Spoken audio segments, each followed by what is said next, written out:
Good evening and welcome to our special half-hour program celebrating women. I'm Angela Kennecke. And I'm Sophie Heineman. And I'm Sammy Bieland. Over the next 30 minutes, we're going to show you the impact women are making across KELOLAND. We're here at the Mary W. Somervold Hall inside the Washington Pavilion in downtown Sioux Falls. The hall is named in honor of Mary Somervold, the first executive director of the South Dakota Symphony Orchestra.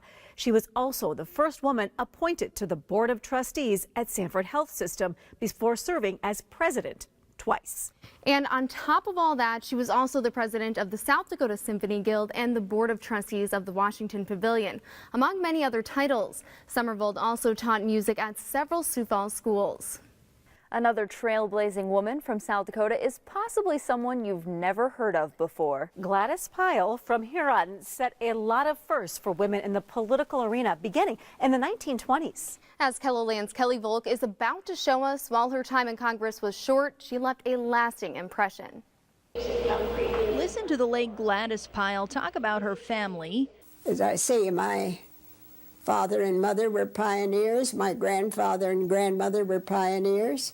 And it's no surprise, she too would become a pioneer. Gladys became the first woman elected to the South Dakota legislature. She was the first woman to be elected Secretary of State in South Dakota. The Republican was also the first woman elected to the U.S. Senate without being previously appointed. Years ago, she told KELOLAND News her colleagues treated her just like everyone else.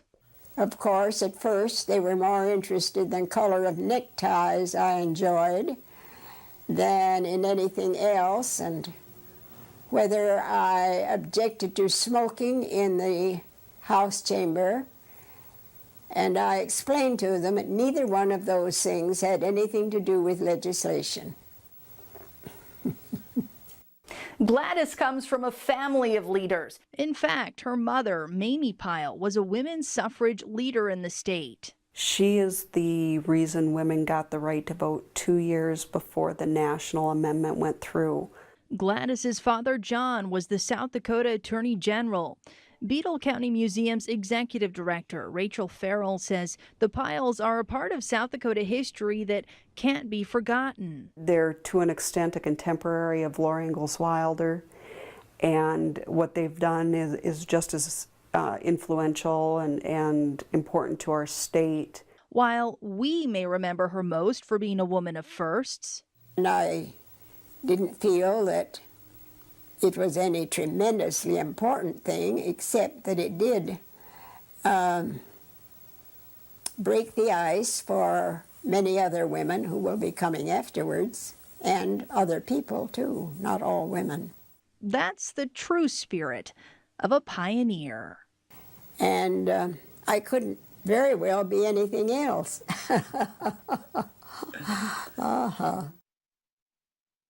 80 years after Pyle served in Washington, D.C., other women are now making their mark in politics. In fact, there's a record number of women in the U.S. Congress right now. Records are also being set right here in South Dakota. Not only are these women breaking barriers for their gender, they're also representing their cultural backgrounds. 25 women are serving in the U.S. Senate. 102 women are members of the House of Representatives. Those girls in junior high and high school, they're going to look at the United States Congress and the Senate and say, there's a woman like me out there. In South Dakota, there has also been a historic shift for women in politics. The state voted in the first female governor with Kristi Noem. I want them to see my heart. I want them to see me as a mom and as a wife and caring about our families in South Dakota. We also have the most Native American women to ever serve in the South Dakota legislature right now. Puri Puyer, Tamara St. John, and Red Dawn Foster are breaking barriers by representing their home districts, which include the Sisseton, Wahpeton, and Pine Ridge tribes. Each woman has big goals for her time at the state capitol. I'm able to bridge those gaps and to find the common denominator in all of us and bring that to this body. Being a good role model for the next generation is probably the most significant thing that I could accomplish with my life. Eventually, we'd just like to be at least 12% of the population represented here, because we're that, if not more, in the state of South Dakota, to where it will no longer be a novelty that we're actually here. One of the big issues these women hope to face together is missing and murdered Indigenous women. It's a topic they feel they can bring a unique perspective to.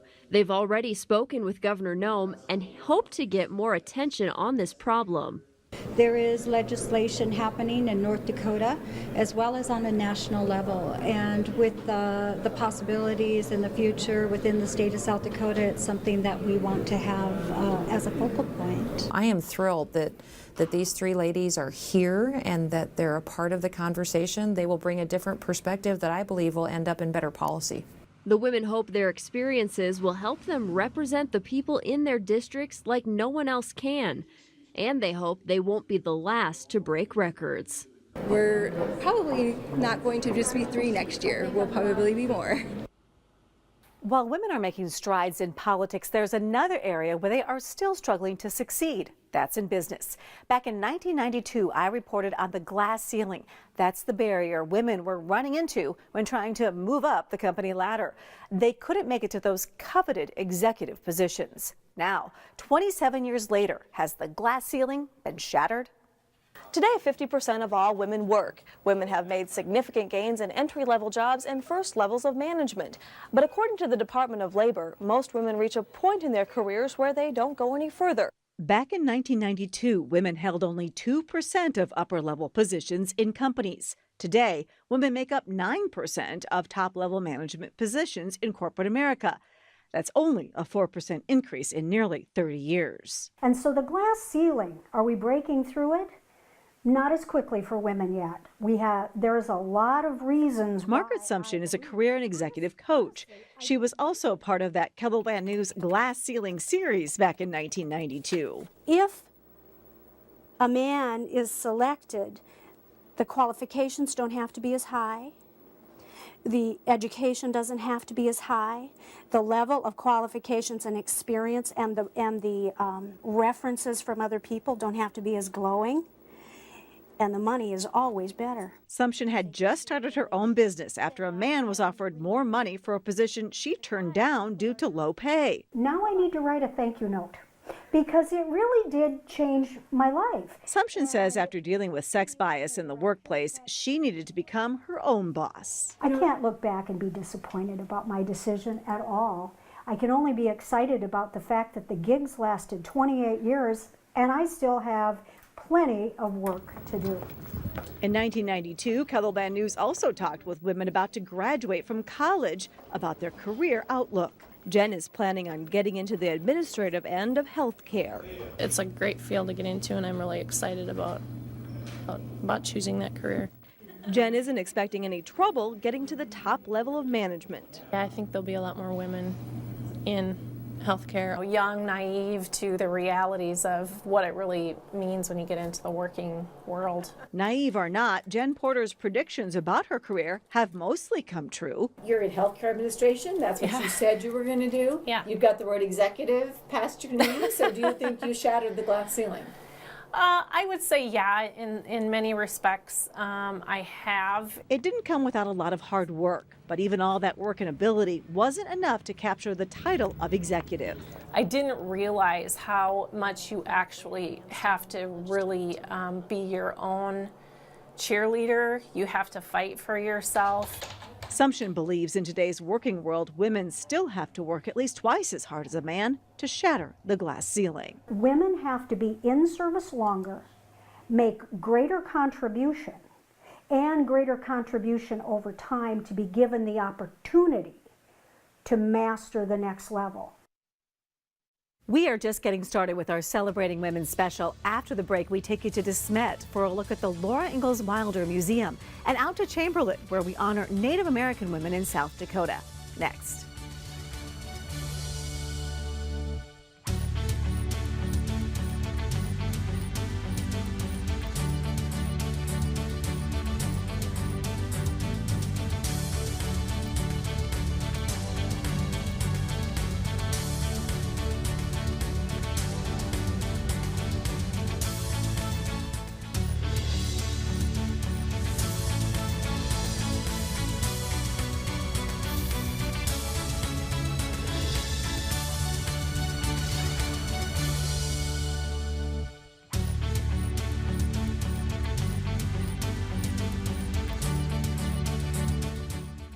Welcome back to our Celebrating Women special. One of the most famous women from South Dakota is Laura Ingalls Wilder. Her Little House series has touched millions of lives since they were first published in the 1930s and 40s. While her books have come under recent scrutiny for racist comments, literary historians hope that prompts more critical thinking of her work and better discussions of race relations. Wilder and her family moved to the Dakota Territory in 1879, living in a homestead near DeSmet, South Dakota. Today, you can step back in time and tour the homes where the family grew up. A new face that is already becoming famous in South Dakota is that of the Dignity statue in Chamberlain, which can be seen from Interstate 90. And while it was only installed a few years ago, the statue is already becoming an iconic feature. Dignity represents the rich Native American culture of the state.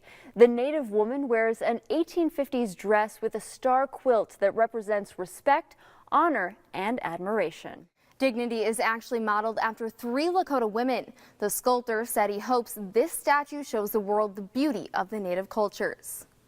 Another woman who became a symbol of South Dakota is Sylvia Hankin. Hankin and her husband Mort were pioneers in communications industry in Sioux Falls. The Hankin family started KSOO Radio and KSOO TV.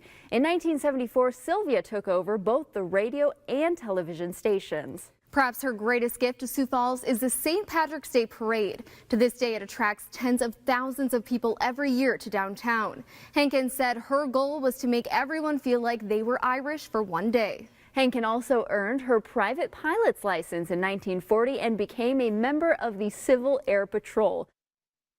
Still to come on our Celebrating Women special. We really have that desire, and we have the ability as females in agriculture to do all of those components. We'll show you how women are forging their own paths in careers that were usually held by men, coming up next.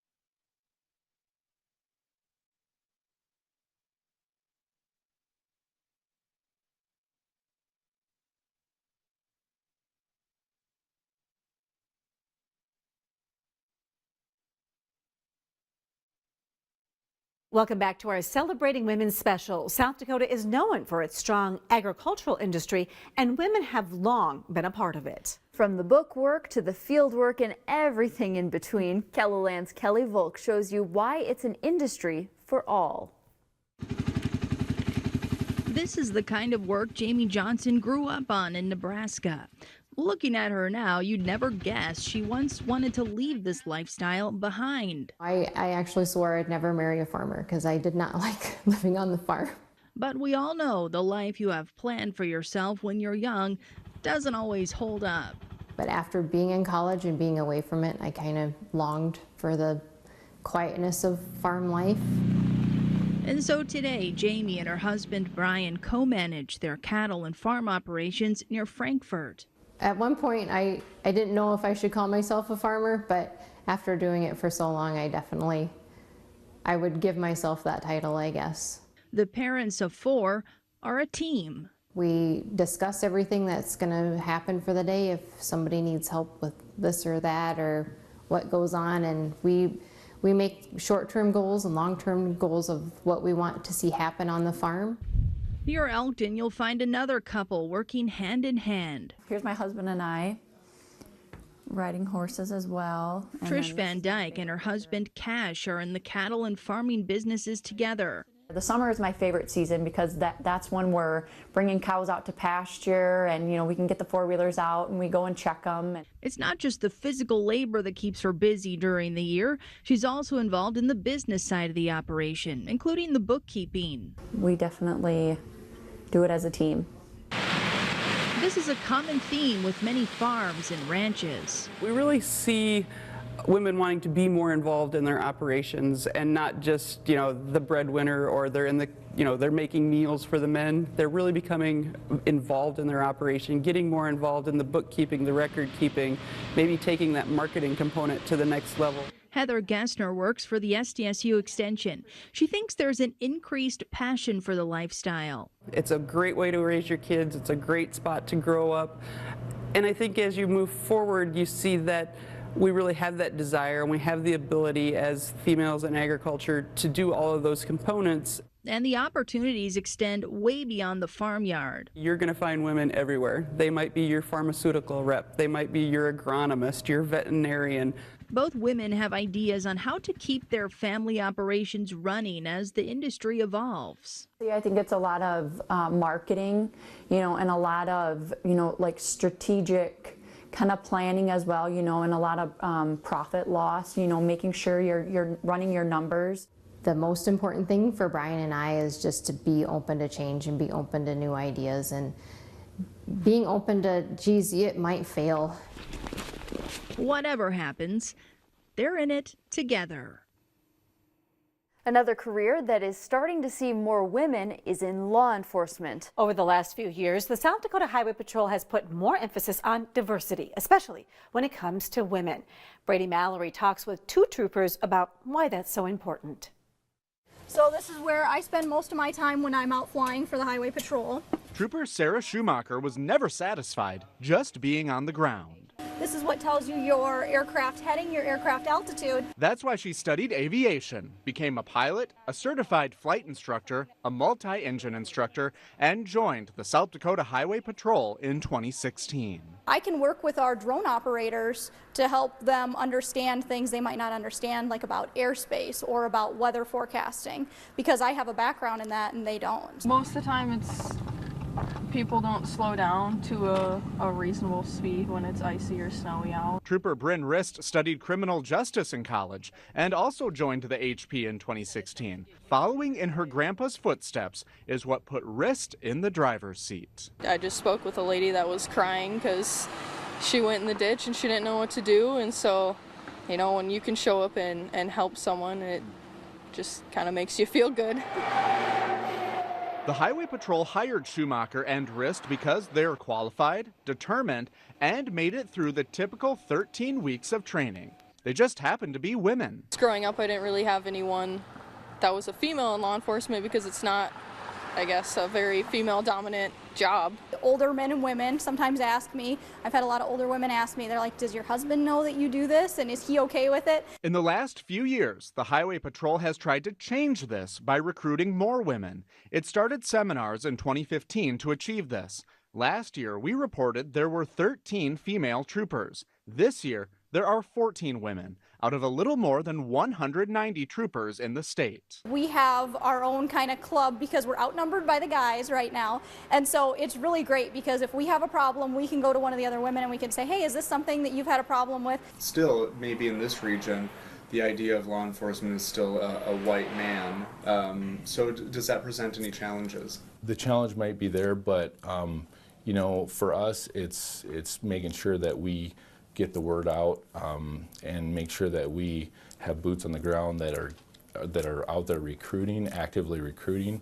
Schumacher says different backgrounds are important because they bring new ideas and solutions to help keep you safe. We're the ones who are eventually going to be running the organization, so it's good for us to be able to get in, see how things work, understand the culture, and then figure out what we think needs to change and go out and change it. As for the future, Schumacher says her 7-year-old niece wants to be a pilot, and she hopes having this job will inspire her to go for it. If I can do anything in my life that makes the path for them easier, for them to be able to walk that path without some of the setbacks maybe that I've had in my life, then I will do absolutely anything. Leave it to a pilot to give future generations wings.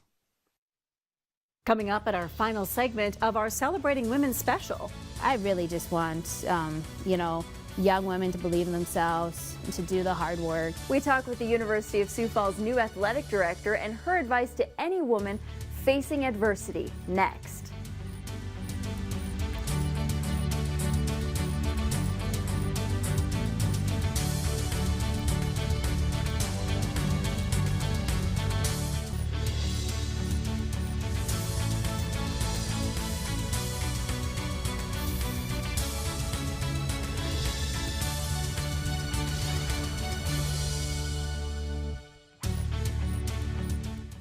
In December of 2017, Pam Gohl officially became the University of Sioux Falls' athletic director. Gohl holds the title as the first ever female athletic director since USF became Division II. Pam Gohl is no stranger to athletics. She worked her way up the ladder, starting off on the court playing basketball, later becoming a coach, and eventually landing her current role.